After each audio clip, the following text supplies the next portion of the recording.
भारताच्या राजकारणात अनेक पंतप्रधान झाले, पण काही नेत्यांनी देशाच्या भविष्यासाठी वेगळा विचार केला. त्यापैकी एक नाव म्हणजे राजीव गांधी. भारताला आधुनिक तंत्रज्ञान, संगणक आणि दूरसंचार युगात नेण्याचा प्रयत्न करणारा हा नेता एका अत्यंत प्रभावशाली राजकीय परिवारातून आला होता. मात्र राजकीय वारसा असूनही त्यांना सुरुवातीला राजकारणात अजिबात रस नव्हता. साधे जीवन जगणारा एक पायलट ते भारताचा सर्वात तरुण पंतप्रधान आणि शेवटी आत्मघाती हल्ल्यात मृत्यू. हा त्यांचा संपूर्ण प्रवास अत्यंत भावनिक आहे. जय महाराष्ट्र मित्रांनो, मी भावेश. आपण ऐकत आहात अज्ञात प्रवास. राजीव गांधी यांचा जन्म 20 ऑगस्ट 1944 रोजी मुंबई येथे झाला. त्यांचे पूर्ण नाव राजीव रत्न गांधी असे होते. त्यांचे वडील फिरोज गांधी हे स्वातंत्र्य सैनिक आणि खासदार होते, तर त्यांची आई इंदिरा गांधी पुढे भारताच्या सर्वात प्रभावशाली पंतप्रधानांपैकी एक ठरल्या. त्यांचे आजोबा जवाहरलाल नेहरू हे स्वतंत्र भारताचे पहिले पंतप्रधान होते. त्यामुळे राजीव गांधी यांचे बालपण राजकीय वातावरणात गेले. मात्र इतक्या मोठ्या घराण्यात वाढूनही त्यांचा स्वभाव अत्यंत साधा आणि शांत होता. ते फार कमी बोलायचे आणि प्रसिद्धीपासून दूर राहणे पसंत करायचे. राजीव गांधी यांचे बालपण मुख्यतः 3 मारुती भवन येथे गेले. हे त्या काळात पंतप्रधानांचे अधिकृत निवासस्थान होते.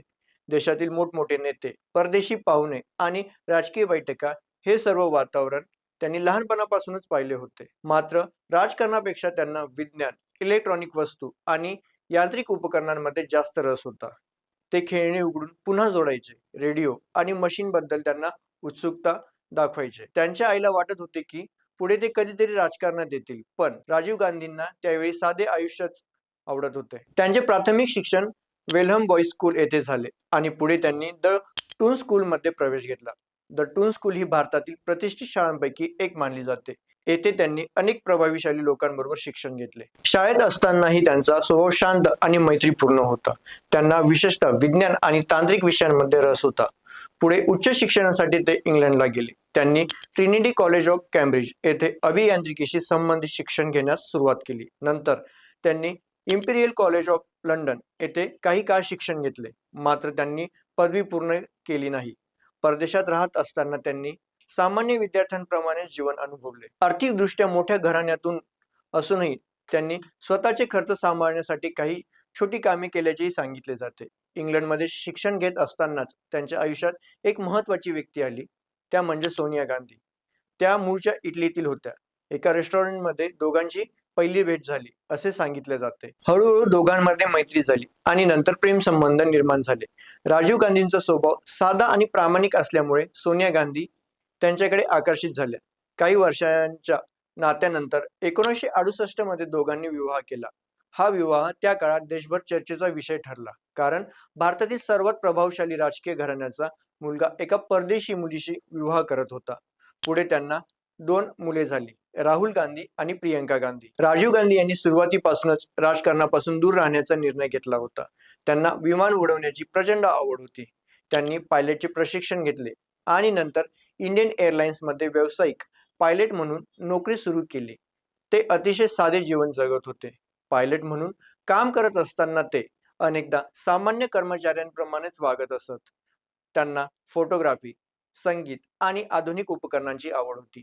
त्यांच्या मित्रपरिवारातही राजकारणापेक्षा कला आणि तंत्रज्ञान क्षेत्रातील लोक जास्त होते. त्या दरम्यान त्यांचे धाकटे बंधू संजय गांधी हे सक्रिय राजकारणात उतरले होते. आणीबाणीच्या काळात संजय गांधी हे अत्यंत प्रभावशाली नेते बनले होते आणि पुढे तेच इंदिरा गांधी यांचे राजकीय वारसदार मानले जात होते. मात्र 1980 मध्ये संजय गांधी यांचा विमान अपघातात मृत्यू झाला.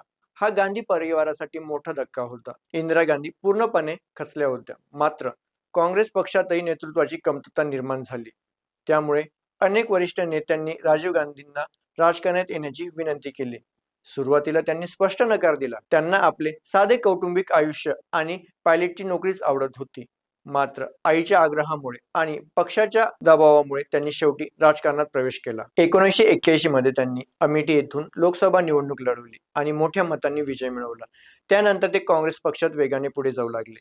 त्यांची प्रतिमा स्वच्छ, शिक्षित आणि आधुनिक विचारांच्या नेत्याची बनली. लोकांना त्यांच्यात भविष्यातील नेतृत्व दिसू लागले. 31 ऑक्टोबर 1984 रोजी भारतात एक धक्कादायक घटना घडली. तत्कालीन पंतप्रधान इंदिरा गांधी यांची त्यांच्या अंगरक्षकाने गोळ्या झाडून हत्या केली.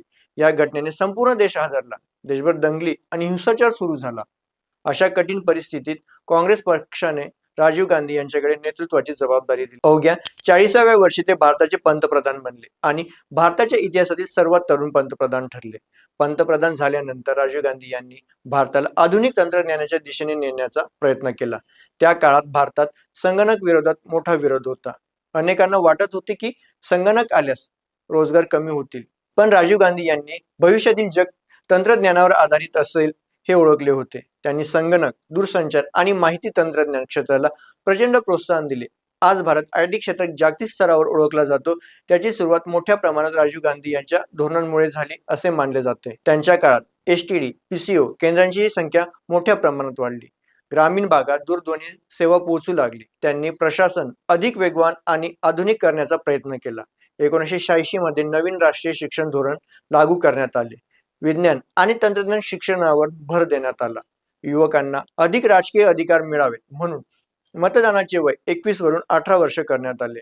हा निर्णय भारतीय लोकशाहीसाठी ऐतिहासिक मानला जातो. मात्र त्यांच्या कारकिर्दीत काही मोठे वादही निर्माण झाले. त्यातील सर्वात चर्चित म्हणजे बोफोर्स घोटाळा. स्वीडनमधून तोफा खरेदी करताना भ्रष्टाचार झाल्याचा आरोप त्यांच्या सरकारवर झाले. विरोधकांनी राजीव गांधींवर तीव्र टीका केली. या प्रकरणामुळे त्यांच्या स्वच्छ प्रतिमेला मोठा धक्का बसला. देशातील जनतेमध्ये नाराजी वाढू लागली. त्याच काळात श्रीलंकेत तमिळ आणि सिंहली समाजामध्ये संघर्ष सुरू होता. भारताने शांतता प्रस्थापित करण्यासाठी IPKF म्हणजेच इंडियन पीस कीपिंग फोर्स श्रीलंकेत पाठवली. सुरुवातीला हा निर्णय योग्य मानला गेला, पण नंतर परिस्थिती अधिक गंभीर झाली. भारतीय सैन्याला मोठे नुकसान सहन करावे लागले. यामुळे सरकारवर आणखी एक टीका वाढली. 1989च्या निवडणुकीत काँग्रेस पक्षाचा पराभव झाला आणि राजीव गांधी विरोधी पक्षीय नेते बनले. मात्र त्यांनी हार मानली नाही. ते पुन्हा देशभर प्रचार करू लागले. 1991 मध्ये लोकसभा निवडणुकांचा प्रचार सुरू असताना 21 मे रोजी ते श्रीपेरुंबुदूर येथे प्रचारासाठी गेले होते. सभेदरम्यान एक महिला त्यांच्या जवळ आली आणि हार घालण्याच्या बहाण्याने स्वतःला बॉम्बसह उडवून घेतले. प्रचंड स्फोट झाला आणि त्यात राजीव गांधी यांचा जागीच मृत्यू झाला. या आत्मघाती हल्ल्यामध्ये LTTE म्हणजेच लिबरेशन टायगर्स ऑफ तमिळ इलम या संघटनेचा हात असल्याचे तपासात स्पष्ट झाले. राजीव गांधी यांच्या मृत्यूनंतर संपूर्ण भारत शोकसागरात बुडाला. देशाने एक तरुण आणि आधुनिक विचारांचा नेता गमावला होता. त्यांच्या मृत्यूनंतर त्यांना भारताचा सर्वोच्च नागरी सन्मान भारतरत्न प्रदान करण्यात आला. एका साध्या पायलट पासून तर भारताच्या पंतप्रधान पदापर्यंतचा राजीव गांधी यांचा प्रवास खरोखरच प्रेरणादायी आणि तितकाच भावनिक होता. भारताला आधुनिक तंत्रज्ञान, संगणक आणि दूरसंचाराच्या नव्या युगात नेण्याचा त्यांनी प्रयत्न केला. त्यांच्या निर्णयांवर टीका झाली, अनेक वादही झाली, पण भारताच्या भविष्यासाठी मोठी स्वप्ने पाहणारा नेता म्हणून त्यांचे नाव कायम स्मरणात राहील. 21 मे 1991 रोजी झालेल्या आत्मघाती हल्ल्यात त्यांचे आयुष्य संपले, पण त्यांनी पाहिलेलं आधुनिक भारताचं स्वप्न आजही देश पुढे घेऊन जात आहे. भारताच्या राजकारणात आणि विकासाच्या इतिहासात त्यांचे योगदान नेहमीच महत्त्वाचे मानले जाईल. जर तुम्हाला हा व्हिडिओ माहितीपूर्ण वाटला असेल तर व्हिडिओला लाईक करा, शेअर करा आणि अशाच ऐतिहासिक आणि माहितीपूर्ण व्हिडिओसाठी आपल्या चॅनलला सबस्क्राईब करायला विसरू नका. जय महाराष्ट्र.